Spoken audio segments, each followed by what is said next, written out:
Shabbat Shalom, I'm Stephen Ben-Nun. You're watching Israeli News Live. A very interesting article that has come out on Israel National News about a Syrian Christian fighter that has beheaded an ISIS fighter in revenge. It says here that a Syrian Christian fighter has beheaded an Islamic State group, ISIS jihadist, to avenge people executed by the group in northeastern Syria, a monitor said on Friday, according to AFP.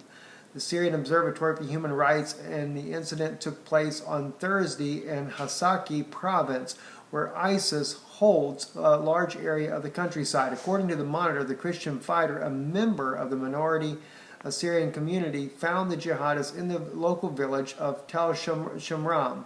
He took him prisoner, and when he found out he was a member of ISIS, the Assyrian fighter beheaded him in revenge for abuses committed by the group in the region. Observatory Chief Rami Absel Raham said.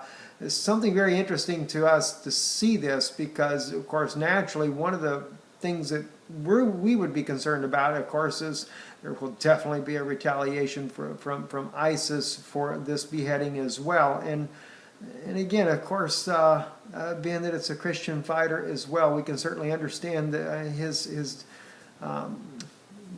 the vengeful nature, I guess you might say, that he is feeling, and all the atrocities that ISIS has actually committed against the people there.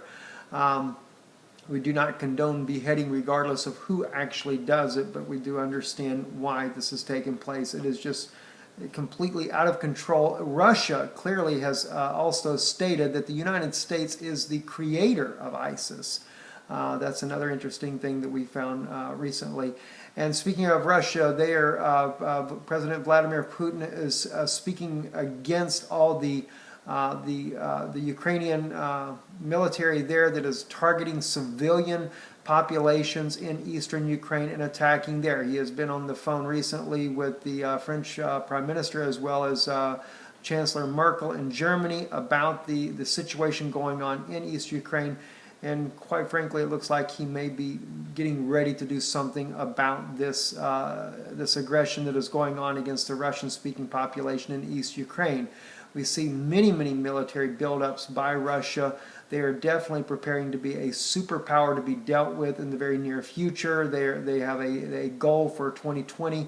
And also we're finding that, according to TASS, Russian news agency there, that the French Mistral deal has been totally canceled by France based on pressure that is being put on them by other nations, which we know that's coming from the United States, not to deliver these particular aircraft carriers that are for helicopters. Russia had purchased 2 of them. The money, of course, has not been refunded, and Russia is now working on building their own and contracting it through their own country there as well. Definitely a lot of situations are going on around the world, and it appears that it won't be in too much of a distant future we'll see a global war. I'm Stephen Ben-Nun with Israeli News Live. Shalom.